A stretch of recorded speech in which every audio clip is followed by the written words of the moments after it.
English translation, 51st Contact Tuesday, 27th April, 1936, 1726 HRs. It was all a bit of an unfortunate thing with the lecture trip, but I hope it will work out better next time.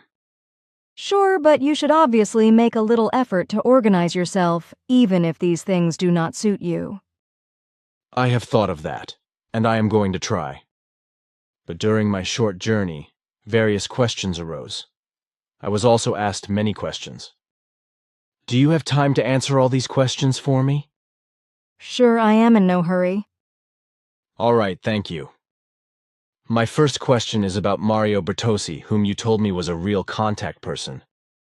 Can you give me more detailed information about him regarding his contact, its value, and the connections, etc.? Sure, but these things are not very pleasant. Then why did you name him to me as a contact person? Because he actually had a technical contact, but it was in the range of seconds. Then please give me more information. This Mario Bertossi is a rather unpleasant person in terms of exploring and spreading the truth, which you will see from my explanations. For years he has been concerned with matters of frontier and spiritual science-based ideas, of which in reality he has no knowledge at all. His consciousness-based as well as his spiritual level is still so low that he has not yet been able to grasp even the most minimal basic knowledge of the spiritual teaching. Unknowingly, however, he unleashed completely uncontrollable powers onto himself, forcing a certain form of being to transmit a short message to him. It was a message concerning a disease of the human being on the earth. However, Mario Bertossi completely misinterpreted this message because his statements regarding the information he received were very flawed in their accuracy. But since he does not have the ability of a clear consciousness understanding as well as no logic, it is not surprising that he was not able to interpret the message correctly, which is why his statements are completely worthless. In addition, the data was transmitted to him in a technical, impulse telepathic form, thus he was not able to recognize that it was a technical impulse telepathic transmission form at all, neither were his employees. His assumption was that his statements originated from his own ability to think, which he nevertheless deliberately misrepresented as telepathic transmissions of foreign intelligences. But since the technical impulse telepathic transmission had actually taken place through his coercion, and a few of his statements are of importance, one must accept him as a real contact person. Very regrettable for this person is the fact that, as a completely ignorant life form, he was able to compel alien intelligences which, however, do not belong to us to a transmission. Equally unfortunate is the fact that Mario Bertossi is very selfish and lacks any ability to think logically. This is also the reason why he tries to drag all true contacts into the mud and trample on all truth, which you may have noticed. He is a person who does not accept any logical speech or opinion of another person because he is unable to grasp logic at all. He believes he is greater than he really is. The truth, however, is that he does not possess any valuable knowledge and only promotes pure fantasy creations of his own design. In other words, this means that he is completely uneducated in spiritual matters and the teaching of the spirit itself, and truly does not have the slightest knowledge. All his statements concerning alleged spiritual values and concerns are just as much fantasies of his own making as his alleged evidence, with which he tries to influence his environment at every opportunity and assumes that it will be intimidated by this stupidity. If it were not for the fact that he was forced into a short contact which he did not really recognize, I would simply call him a charlatan and cheater from my side. Since the forced contact actually took place, however, I unfortunately cannot do this, because this contact fact remains, because he does not simply lie about it, but presumably names a few facts correctly, although he has no knowledge of the truth of the technical impulse telepathic contact. You speak a very hard language for this man. But when I think about your words, I really have to agree with you, because we received similar impressions when we were with him on the 21st of April. My impression was that the man has no knowledge of spiritual values and concerns, and that he only wants to show off in order to be a great man. You have observed very closely. It is also advisable to keep away from this person because he works against the truth in every manner. The man is a person who is rightly called a know-it-all. He holds no mentionable value for you or any other person. It would therefore also be of value if you would convey this message to him. It is also important that you spread the word about these things, because Mario Bertossi's dishonest machinations are likely to mislead a larger circle of persons again, even though people have already come close to the path of the truth. I am sure he will not be happy about that. That is certainly the case, but it is also the case with Mr. Hans Jacob in Wetzikon, because he is working in the same direction. Why do you still think of him? He was also in Munich on the 21st of April. He obviously had enough time to get there, but not for our discussion days. I know that, and we now know with absolute certainty that he is responsible for spying on you and your group members and stalking you at every time of the day or night. This trustee has been working against you and against the whole group for quite some time, and he has established various malicious connections in this respect, including with Mario Bertossi and the Duist in Wiesbaden. His actions, however, are of quite stupid and primitive form, and he does not consider that his negation against the truth will cause him insurmountable damage to his health. So he is also responsible for the chase on the 28th of March, when I was spied on with cars and mounted parabolic antennas. Sure, and he is also responsible for trying to hunt me down with those primitive combustion engine aircraft and those jet engine planes when you made the tape recordings in the Frecht area. You mean the pilot porters, the Big Bertha Ju-52, and the jet fighters? Sure, all this has to be weighed into his account. This also includes bad written defamations concerning you, which he spreads in Switzerland and Germany as well as in America. So then he could have actually played the traitor in our own ranks since time immemorial? Sure, he is and was the traitor. But first, he did not commit treason in a conscious form. Only recently has he consciously worked against all of us. It is fundamentally due to his low intelligence and religious sectarianism that everything was triggered by him. Since I released him from my control, he has finally surrendered himself to everything negative. You are talking about him being of low intelligence. What form should I understand by this? The consciousness-based and rational-based, as is also the case with Mario Bertossi. I hope, by the way, that you stick to my wish not to get involved with him anymore, because before you can do that again, he has to overcome hard teachings and change his forms of observation. You can rest assured that I have followed it and will continue to do so.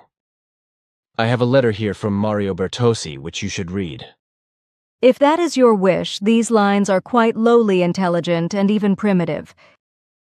They correspond entirely to the lower conscious-based level of this person, still very low standing and even underdeveloped.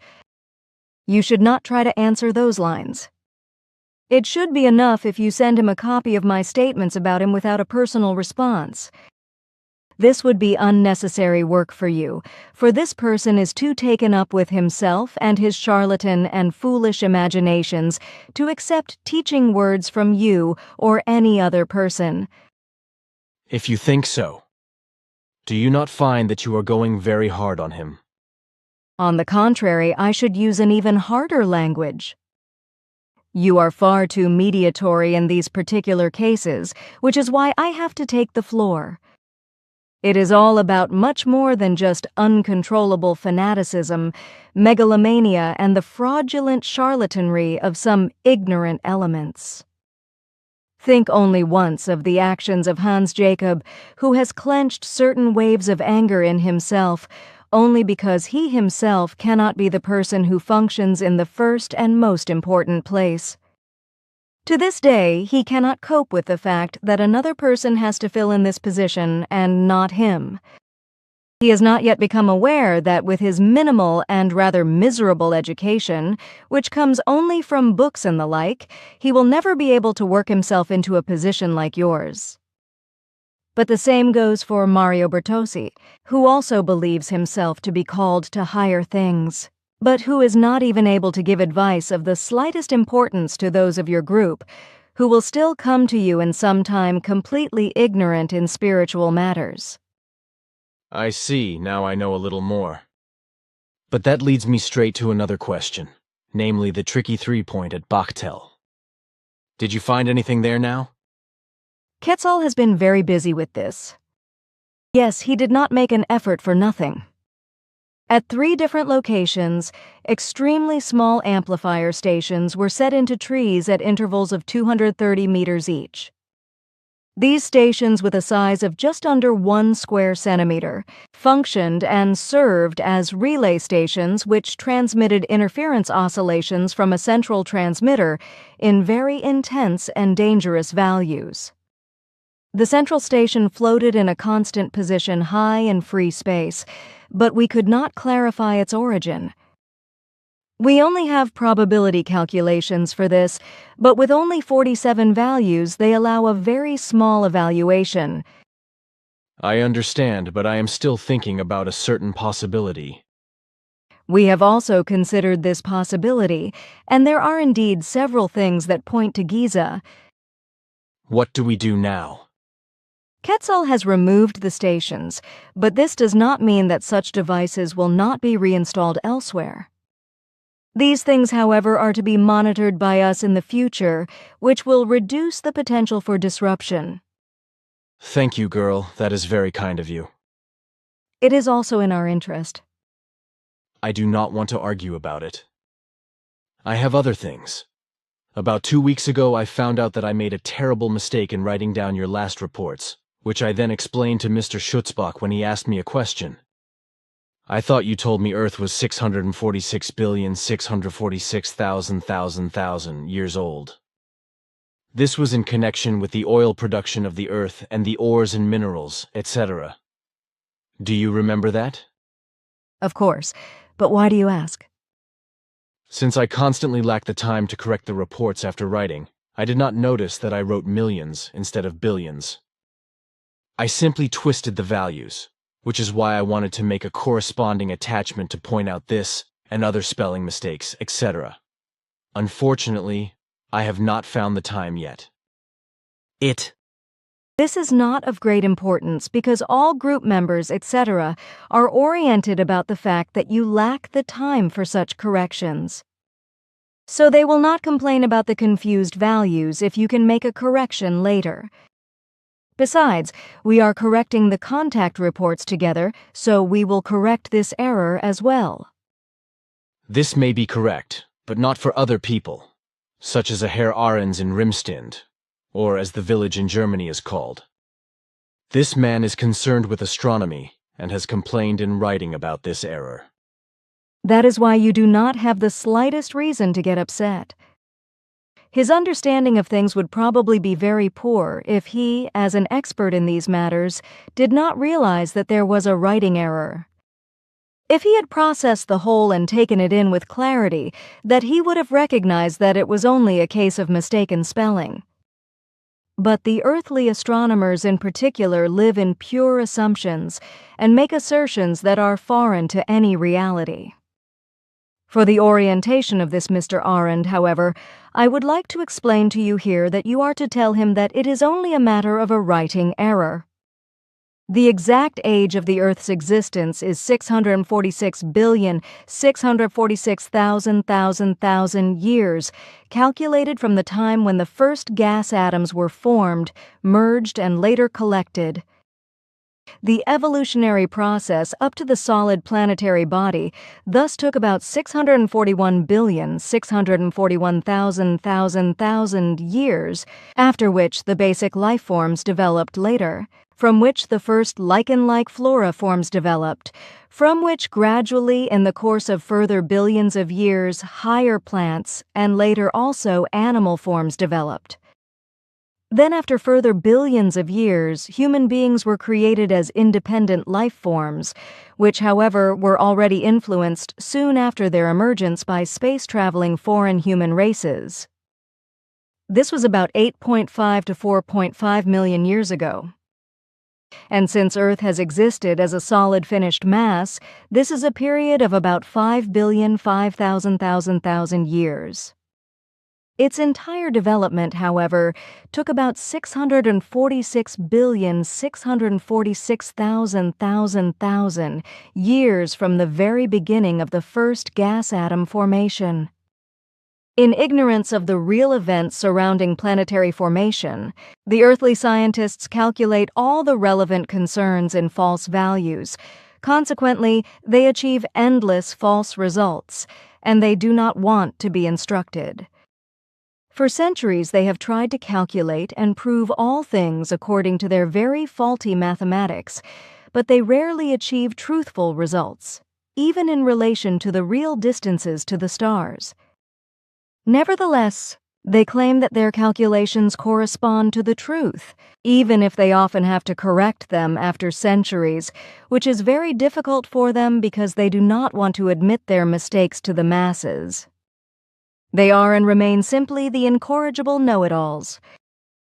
That is known to me, unfortunately. But then another question. I was able to take photos of the Eye of God.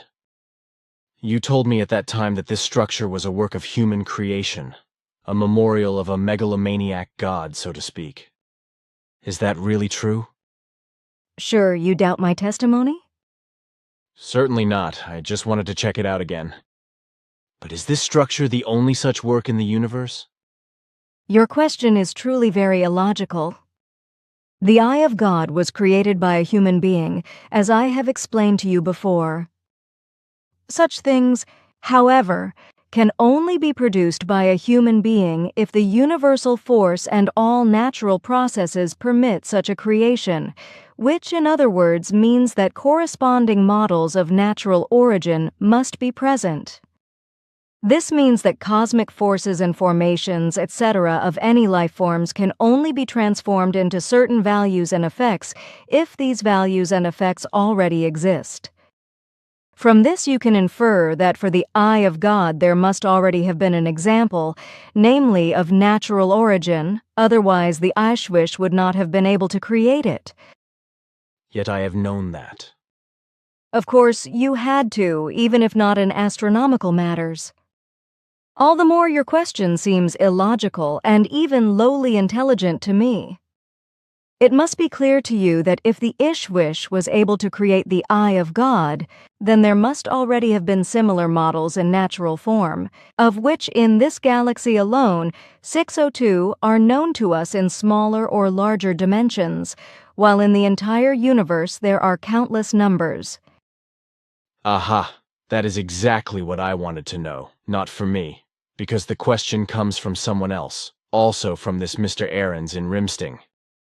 Here, I also have a letter from him. You should read it sometime. Hence this lowly intelligent and illogical question. Can I have a look? I have already answered the first two questions, and there is no need to get involved with the rest. The person asking these questions is obviously caught up in earthly astronomy data and the like, and consequently cannot confront the truth. Obviously, he does not know the speed changes in the orbit around the central sun of the constellation Times, which also includes the Earth and the whole system, so he probably calculates the orbit with only 25,129 instead of 25,860 Earth years. The fact that he still refers to scientific principles in this is probably a little too much. For how can one presume such things if one has based one's knowledge only on assumptions that do not even come close to the truth? The fact that the miscalculations concerning the vernal equinox, as this is called here, make up only a fraction of a second of arc and consequently only 2 Earth years for the total cycle, is directly an incentive to laugh. Here, the human being of the earth does not even reckon with their time and has interspersed it with serious miscalculations, and there they want to indulge in things of which they know and understand even less than their own existence as a material life form. I therefore see no need at all to answer these questions even approximately. You are quite blastedly radical today. I feel fully justified in doing so, as these questions come from people whom you really should have spoken conscientiously to. In Munich, you talk to them, and they have no other ideas than to make your otherwise hard work even more difficult. From all their speeches, on the one hand, only envy, and on the other hand, the incorrigibility speaks. I am very sorry for you, and I am only standing up for you because you do not do it yourself in a proper manner. This is not so bad. I can take a lot already. But I do not like these things and machinations, because your task is far too important for you to be treated like this. Now I finally see you angry for once. I like you thus as well. You look very pretty. It gives me absolutely no pleasure, and if I could, then I would do some things. Which fortunately you are not allowed to do. Leave it alone. You know, you cannot be vengeful. I had to tell one of my companions that, because he really wanted to take an oath to beat up certain people thoroughly and extensively. So be reasonable and do not worry me too much. That is enough. It is not easy for me, because I am really angry. I am very sorry. I did not mean to upset you with my asking. It is really not your fault. But the human beings of the earth are often able to make my self-control collapse with their illogicality and unreasonableness. Sorry about that. You do not need to apologize. I also raved around in Vienna and also in Germany and Switzerland just because of a stupid telephone, so to speak. So please let it be good. You may be very pretty in your anger, but it is pointless if you get angry at the same time.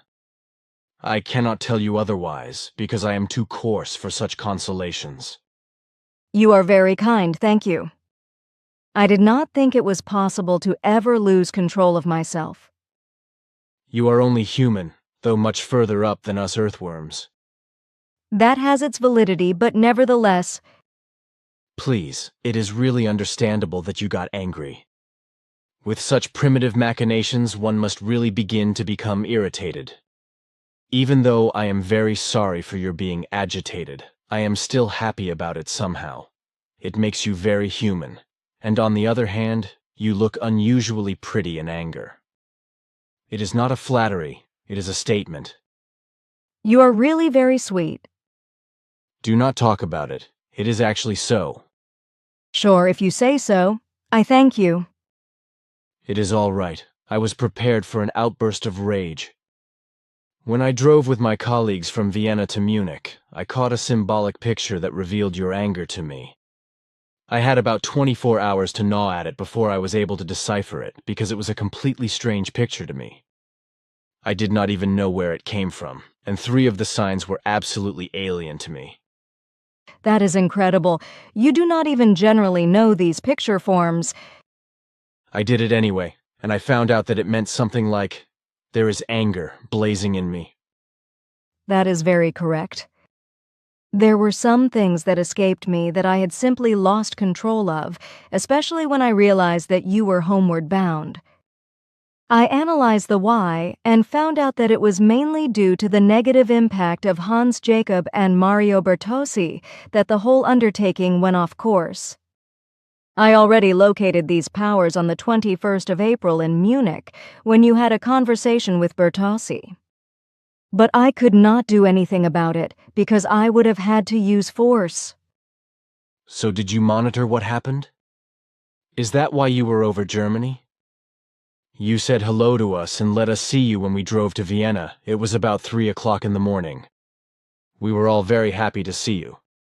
Sure, I wanted to monitor things, especially because we found out that Hans Jacob, out of pure stupidity and vindictiveness and envy, indirectly initiated all the surveillance and pursuit chases.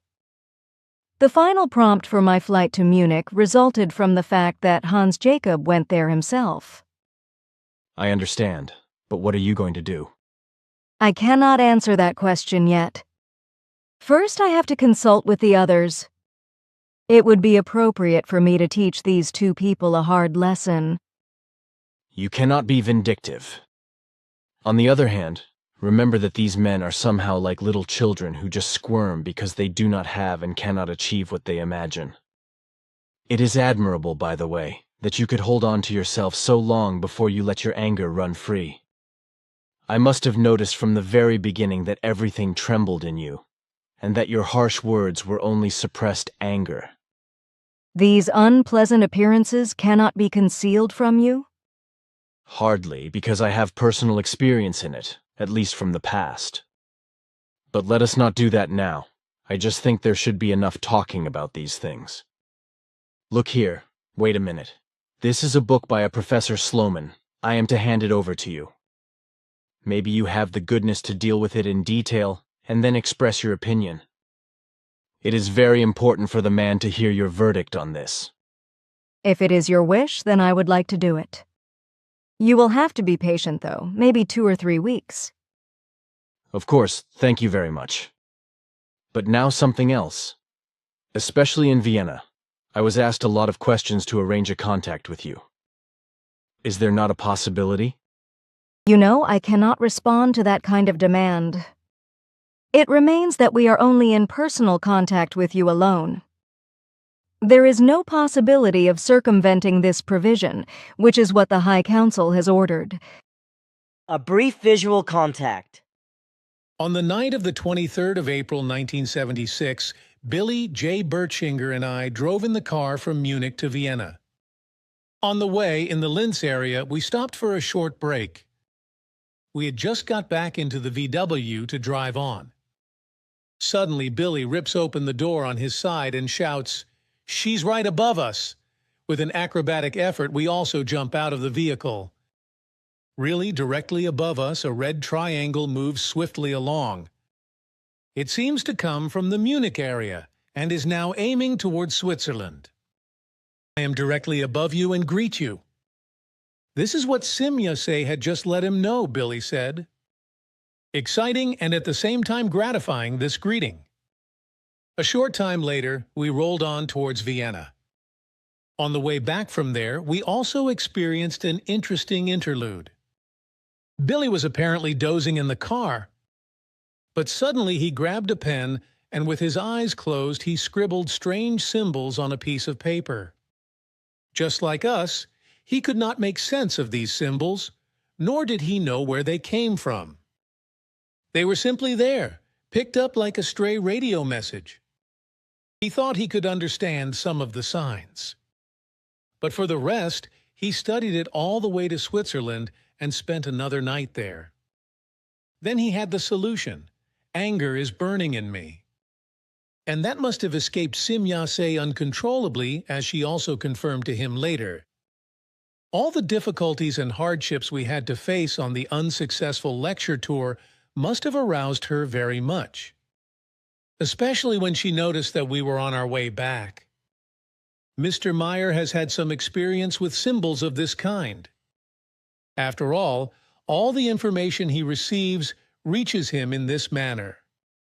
His work then consists of translating them literally into our German and typing them down.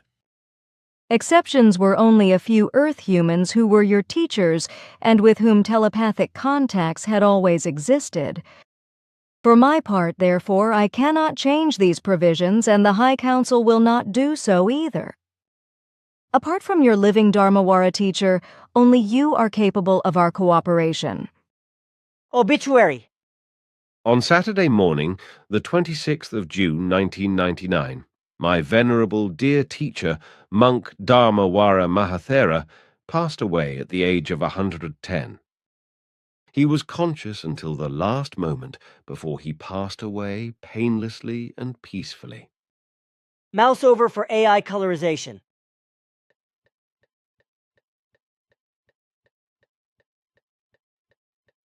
Samdach Virabante, as he was known by his real name, was born in Cambodia in 1889 as the child of high-ranking diplomats in Phnom Penh, who provided him with a first-class European education at French schools. The highly educated young man, fluent in several languages, studied jurisprudence, worked as a lawyer, and then became a judge before rising to become provincial governor. Later, the Cambodian king appointed him the country's chief justice, and he eventually became royal advisor at a relatively young age. He quickly rose to high honors and was considered a highly respected personality. During his early adult years, he married and started a family, which produced a daughter and later grandchildren. Gradually seeking more than just professional satisfaction and fulfillment, he decided at about 40 to give up his career, leave his family and become a monk, following the teachings of Buddha. He initially lived in a hut in the forests of Cambodia and lived off what the farmers gave him. Later, he moved to India, where in 1963, when I, Billy, came to India, he was running the Ashoka Ashram in Mehrauli, near New Delhi, which he had founded and built himself. At that time, he was already 75 years old, spry and in good health. Asket sent me to Dharmawara Mahathira, as Samdak Virabhante was called by his religious name. At that time, he was already one of the most respected Buddhist teachers of our century. For a long time, my venerable teacher taught me the original Buddhist teachings, which conform to the teachings of the mind. I also learned many other things from Dharmawara Mahathira while I was working as a vet in the ashram. At that time, his two grandchildren, Phobal Cheng and her brother, lived with him in the ashram, where they were brought up and taught by him. Their parents had entrusted them to his care because of political unrest in Cambodia, where they knew they were in good hands and safe.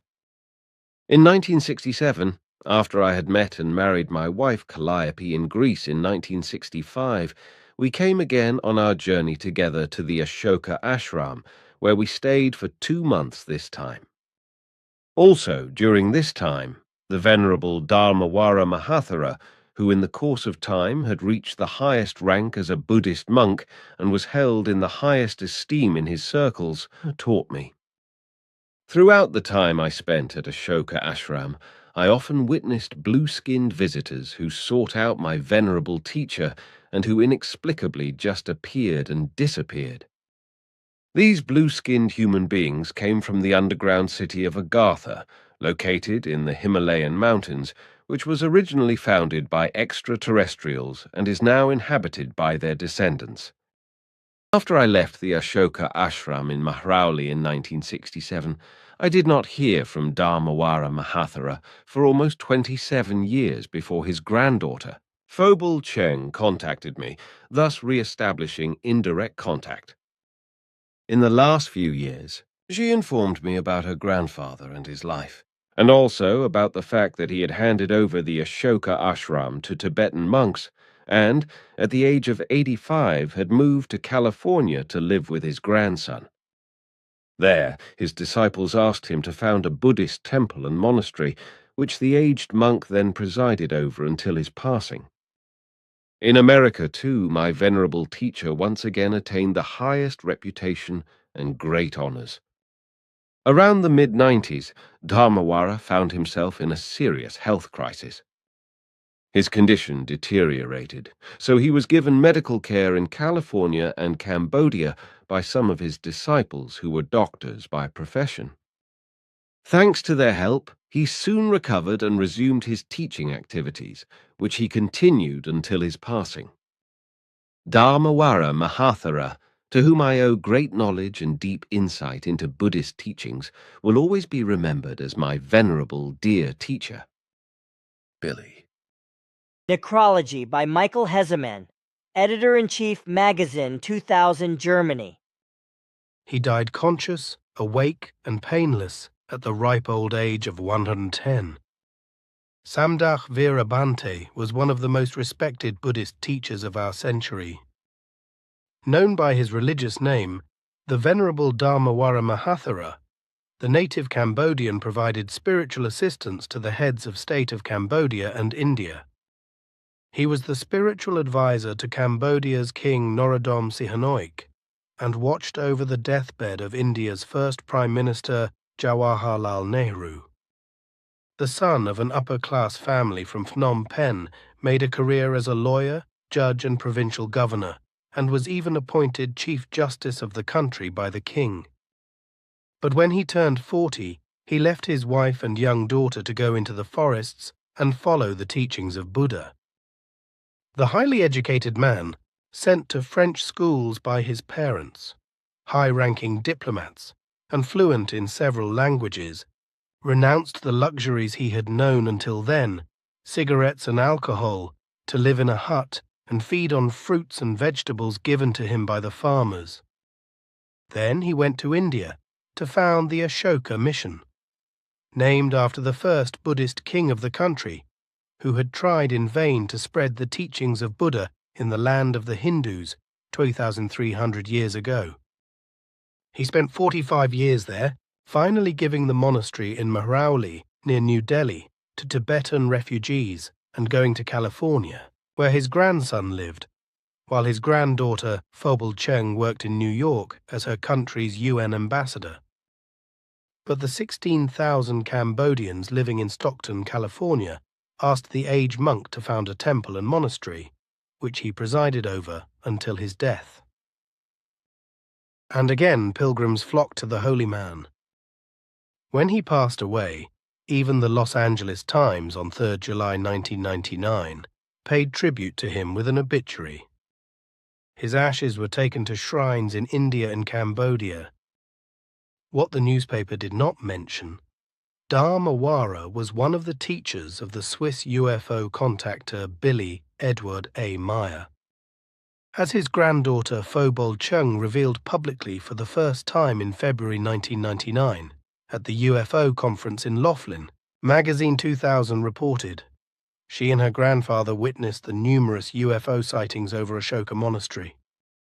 During this time, her brother and she also saw Meier in conversation with extraterrestrials. As Phobal explained, Dharmawara also had encounters with strange, blue-skinned human beings who were rumored to have come from the mysterious underground world of Agartha. Whether he himself also had contact with Meyers, Pleiadians is one of the great secrets that the monk took with him into Nirvana. Several attempts to interview him about this failed because of the very old sage's unstable state of health for several years. There is no doubt about that, because everything has been checked very carefully with regard to these things. It is indeed regrettable that for this difficult task, as it is imposed on you to such an enormous extent, we were only able to find one suitable life form, namely you in the case of humanity on the Earth, which now comprises more than 4,004,000,000 beings. But this cannot be changed. So you can explain to all such questioners that a personal contact with me or others of our race is absolutely impossible. What other foreign intelligences visiting the Earth do in this regard, however, is not our concern, if such contacts take place at all without our knowledge, but we are not aware of any such contacts. For my part, I have done a lot more than I should have. Thus also has Quetzal. Several times we have already made ourselves visible to various group members and demonstrated a few things to them. We did this as thanks for their efforts and the great love they show for our task and for you. Quetzal and I took responsibility for this and had to make subsequent representations to the High Council.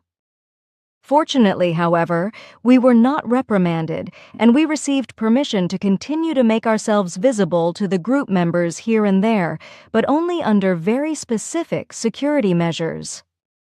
However, there is always the danger that our appearance will also be observed by outsiders, which was the case several times during the last demonstrations in particular. but personal contacts are also completely excluded here. With regard to such contacts, there are also swinging wave-based reasons for rejecting them, which will be explained in detail later. I am grateful to you for this information. But you know, the human beings of the Earth believe again and again that they, nevertheless, could still be accessible to a contact. Especially when they deal with certain things, they think they have a right to a contact. I am aware of that, but it cannot be so. We have many contacts with human beings of the Earth, but all of them are only impulse telepathic in nature. We only maintain personal contact with you. All other contact persons have only small subtasks, without knowing the entire connection or even suspecting that we contact them impulse telepathically, so only you alone are orientated about all things. It may be presumptuous of me, but I suppose I understand. You understand very well. It is all right. By the way, I am supposed to send you a very warm greeting from Hannelore. She works in the Ministry of Defense in Vienna. A very nice and lovely woman, I think. That is very kind of her. Pay her my dear regards in return. I am very pleased to receive greetings from a person in such an office. I will allow myself to hold Hannelore in my thoughts and strive for her. It is admirable to find a valuable person in a Ministry of Defense. Yes, I see. I am very happy about that. You are unfair. You are messing with my mind. I told you not to. I have not done that. But from you very joyful thoughts come in relation to Hannelore. You have lovingly enacted yourself in them and let them escape uncontrollably. So I did not penetrate into you. Sorry, it is my fault. It was good, because you gave me a very precise impression of Hannelore. I find everything very valuable. Pay her my dearest regards. And if I already talk about it, then please pass on also to my dear friends my cordial and dear greetings, and above all my deepest thanks. I want to do all this very gladly, but tell me once, what are you actually working on together? Are you not going to tell me about it? Also, I have gotten the impression that you obviously try to make some form of effort for Amata, am I right? I cannot answer those questions. I have already told you that these things are a secret among us female beings. Yes, women's secrets I know. But I will find out what you are up to. You already promised you would not make any special efforts. Of course, I'm not going to do that either. I told you that you would one day betray yourselves. Maybe, but do not rely too much on it. All right, I do not want to pester you either. But could I talk to Amata about certain things? Because I have experienced certain things regarding appearances, etc. You will allow me that, will you not? Sure, there is nothing wrong with that, but please do not try to go any further. I will stick to it. I thank you. But now I want you to thank in my name your two friends who accompanied you and stood by you. It is a great pleasure to know them as your friends. Thank you, dear girl, you really think of everything. I really would not have known how I was going to get through this on my own. I will give your regards. If I forget, they will still get it in writing. You know, my memory is focused on many other things, and so I often forget the closest things. Nobody is going to scold you for that. It is to be assumed. But now I must go, because my colleague is waiting up on the hill. I am sure he will be frozen stiff by now. My moped is unfortunately in the repair shop. I fell twice after our last contact, and now the vehicle is almost ready for demolition, and I can no longer repair it myself. It is not worth talking about, though. Also pay my dearest greetings to all, and thank you very much. Goodbye, golden treasure. One day I will hug you. Sure, I would not be mad at you. You are encouraging me right now. Just be careful. I have no fear. What do you think Dad would say? Simyase laughed softly. That is how you please me again. Do not think about your anger anymore. Your words have removed it from me. Your tricks are admirable. Thank you so much. You already know how to grasp my most secret emotions? Perhaps I have known you long enough. Often it seems to me that it has been many thousands of years. Which you are not so wrong about. But enough now, your friend is really freezing. You have to go. Of course, otherwise I will have to defrost him. So therefore goodbye and all love and good fortune. You have also soothed my anger. Thank you.